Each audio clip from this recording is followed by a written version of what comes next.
Guys, welcome back to our channel. ഇന്നത്തെ ഒരു കുട്ടി വ്ളോഗ് എന്താണെന്ന് വെച്ചാൽ ഞാനും അച്ഛനും അമ്മയും കൂടെ എല്ലാവരും കൂടെ രാവിലെ തന്നെ നമ്മളൊന്ന് പത്തനംതിട്ട വരെ പോകാൻ കേട്ടോ. വേറെ ഒന്നുമല്ല, നമ്മൾ കഴിഞ്ഞ വർഷം ആറന്മുള അമ്പലത്തിൽ പോയില്ലേ, അതേപോലെ തന്നെ ഒരു വഴിപാടിൻ്റെ ഭാഗമായിട്ട് നമ്മൾ പന്തളം കൊട്ടാര അയ്യപ്പൻ്റെ അമ്പലത്തിലേക്കാണ് കേട്ടോ പോണത്. അപ്പോൾ രാവിലെ 6:30 കഴിയുമ്പോൾ എന്താണ് ട്രെയിൻ. നമ്മളപ്പോൾ നേരെ നോർത്തിൽ ചെന്ന് ടിക്കറ്റൊക്കെ എടുത്ത് വെക്കായിരുന്നു. കഴിഞ്ഞ പ്രാവശ്യം നമ്മൾ ഇതേപോലെ ഇവിടെ എത്തിയിട്ട് ടിക്കറ്റ് എടുക്കുകയായിരുന്നു ചെയ്തിട്ടുണ്ടായിരുന്നു. ജനറൽ എടുത്തിട്ട് നേരെ കൺവേർട്ട് ചെയ്ത് സ്ലീപ്പർ ആക്കിയിട്ടായിരുന്നു. അപ്പോൾ അങ്ങനെ ഒരു 6:30 ആയപ്പോഴേക്കും നമ്മൾ ട്രെയിൻ വന്നിട്ടുണ്ടായിരുന്നു. 10 മിനിറ്റ് ഒന്ന് ലേറ്റ് ആയിരുന്നു കേട്ടോ. അങ്ങനെ ട്രെയിൻ വന്നാൽ നേരെ ഞാൻ ഏറ്റവും പൊക്കത്ത് കയറിയിട്ട് ഒരൊറ്റ ഉറക്കമായിരുന്നു. പിന്നെ പത്തനംതിട്ട ബോർഡർ ആയപ്പോഴാണ് എന്നെ വിളിച്ചത്. സത്യം പറഞ്ഞാൽ ഞാൻ നല്ല ഉറക്കം അങ്ങോട്ട് ഉറങ്ങിയിട്ടുണ്ടായിരുന്നു. ആൻഡ് നമ്മുടെ മൈലാഞ്ചിയും നെയിൽ പോളിഷ് കണ്ടോ. എനിക്കിപ്പോൾ ഈ നെയിൽ പോളിഷിൽ ചെറിയൊരു ക്രേസ് ഉണ്ട്. അറ്റ്ലീസ്റ്റ് 2 ആഴ്ച കൂടുമ്പോഴെങ്കിലും ഞാൻ മാറ്റും കേട്ടോ. അപ്പോൾ നിങ്ങൾ ആരെങ്കിലും ശ്രദ്ധിക്കണ്ടോ എന്ന് എനിക്കറിയില്ല. അപ്പോൾ ഒരു മാസമായിട്ട് ഈ ബ്രൗൺ ആണ് കിടന്നു വെച്ചാൽ, ഇപ്പം എൻ്റെ കയ്യിലുള്ള വേറെ കളറാണ് കേട്ടോ. അങ്ങനെ ഞാൻ അവിടെ എത്താറായപ്പോഴേക്കും ഒരു സ്റ്റോപ്പ് മുന്നേ എന്നെ വിളിച്ചു. അപ്പം നമുക്ക് കുറച്ച് ഗെറ്റ് റെഡി വിത്ത് മീ ഒക്കെ ഉണ്ട്. സംഭവം വേറെ ഒന്നുമല്ല, ഞാൻ ഇട്ടേക്കുന്ന കമ്മലിൻ്റെ പൊക്കത്ത് കൂടെ ഞാൻ എൻ്റെ ഹെവി കമ്മൽ ഇട്ടു. ഇത് നമ്മൾ ഊട്ടിയിൽ നിന്ന് മേടിച്ചാണ് കേട്ടോ. നമ്മുടെ സ്ഥലം എത്താറാവുന്ന ടൈമിൽ ലിപ് ബാം, ഞാൻ വീട്ടിൽ നിന്ന് ഇറങ്ങിയപ്പോൾ ലിപ് ബാം ആയിരുന്നു ഇട്ടേച്ചത്. അതിൻ്റെ മേലെ അത് തുടച്ചിട്ട് നമ്മൾ ലിപ് ലൈനർ ലിപ്സ്റ്റിക്കൊക്കെ ഇടുമ്പോൾ എന്താ വെച്ചാൽ കുറേ നേരം ലോങ് ലാസ്റ്റ് ചെയ്യുന്നുണ്ട്. ഒട്ടും ചുണ്ട് ഡ്രൈ ആവാണ്ട് നമുക്ക് ലിപ്സ്റ്റിക് നല്ല അടിപൊളിയായിട്ട് ലോങ് ലാസ്റ്റ് ഉണ്ട് കേട്ടോ. അങ്ങനെ ഞാൻ ട്രെയിനിൽ ഗെറ്റ് റെഡി വിത്ത് മീ എല്ലാം കഴിഞ്ഞിട്ട് നമ്മൾ ഇറങ്ങാറായിട്ടുണ്ട്. അങ്ങനെ നമ്മളൊരു 8:30 കഴിഞ്ഞപ്പോഴേക്കും ചെങ്ങന്നൂർ ലാൻഡ് ആയിട്ടുണ്ട്. ഞാൻ എറണാകുളം റെയിൽവേ സ്റ്റേഷനിലേക്ക് കഴിഞ്ഞ് കഴിഞ്ഞാൽ ഏറ്റവും കൂടുതൽ പരിചയമുള്ള പിന്നെ ചെങ്ങന്നൂർ റെയിൽവേ സ്റ്റേഷൻ ആയിരിക്കും കേട്ടോ. കാരണം അടിക്കടി പോകണം അങ്ങനെയാണ്. അങ്ങനെ നമുക്ക് അവിടെ നിന്ന് നേരെ ഒരു KSRTC കിട്ടിയിട്ടുണ്ടായിരുന്നു. KSRTC നമ്മൾ നേരെ പന്തളം അയ്യപ്പൻ്റെ അമ്പലത്തേക്ക് പോവുകയാണ്. KSRTC കയറിയപ്പോഴാണ് ക്രിസ്മസ് എക്സാമിൻ്റെ ടൈം ടേബിൾ വന്നത് കേട്ടോ.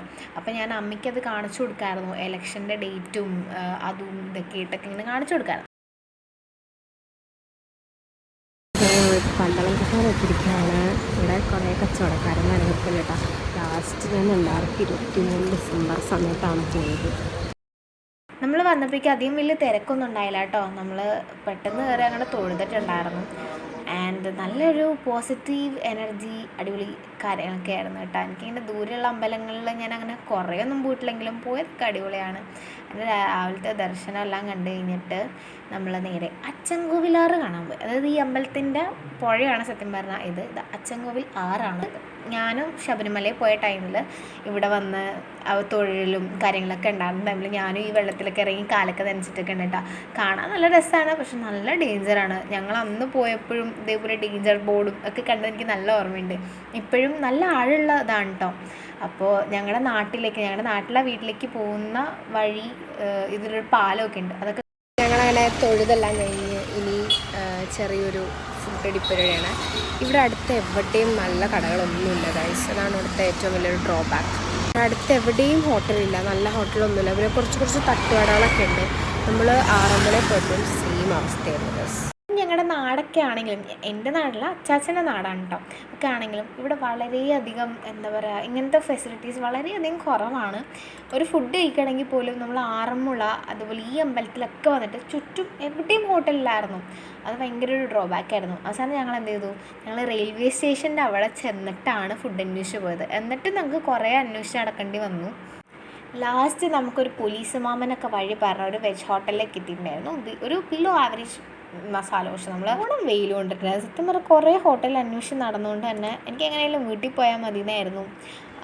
കാരണം ഞാനിങ്ങനെ എനിക്കിതേപോലെ വീട്ടിൽ നിന്ന് പെട്ടെന്ന് മാറി കുറേ വെയിലൊക്കെ കൊണ്ട് തളർന്നു കഴിഞ്ഞാൽ എനിക്ക് എങ്ങനെയും വീട്ടിലെത്തിയാൽ മതി എന്നാണ്. പക്ഷെ അതേസമയം വേറെ എവിടെയെങ്കിലും ടൂറ് പോവുകയാണെങ്കിൽ പിന്നെ എനിക്ക് വീട്ടിൽ പോകണം അങ്ങനത്തെ ഒരു ഇതൊന്നുമില്ല കേട്ടോ. പിന്നെ ട്രെയിൻ വരാൻ ഇച്ചിരി സമയമുള്ളതുകൊണ്ട് ഞാൻ കുറച്ച് തിന്നാൻ തീറ്റൊക്കെ വാങ്ങിച്ചിട്ടുണ്ടായിരുന്നു.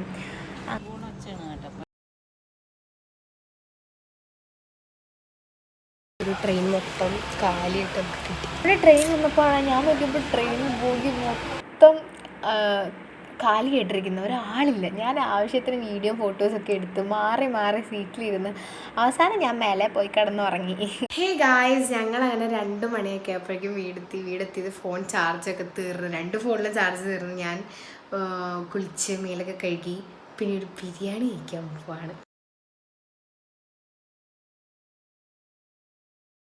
ഇവിടെ എല്ലാവരും വന്ന ഉടനെ ഉറങ്ങാൻ കയറി. ഞാൻ മാത്രമുള്ള മേലൊക്കെ കഴിഞ്ഞ് ഫുഡൊക്കെ കഴിക്കാൻ പോകണം. ബാക്കി എല്ലാവരും കിടന്നുണ്ടാവും. ഭയങ്കര യാത്രക്ഷണം, നല്ലോണം വെയിലുണ്ട്. പിന്നെ ഞാൻ കലൂരിൽ നിന്ന് നമ്മൾ പരാഗി കയറിയിട്ടുണ്ടായിരുന്നു ഒരു ലൈനിങ് തുണിയൊക്കെ വാങ്ങാനായിട്ട്. അപ്പോൾ എന്തായാലും ഫുഡ് കഴിക്കട്ടെ.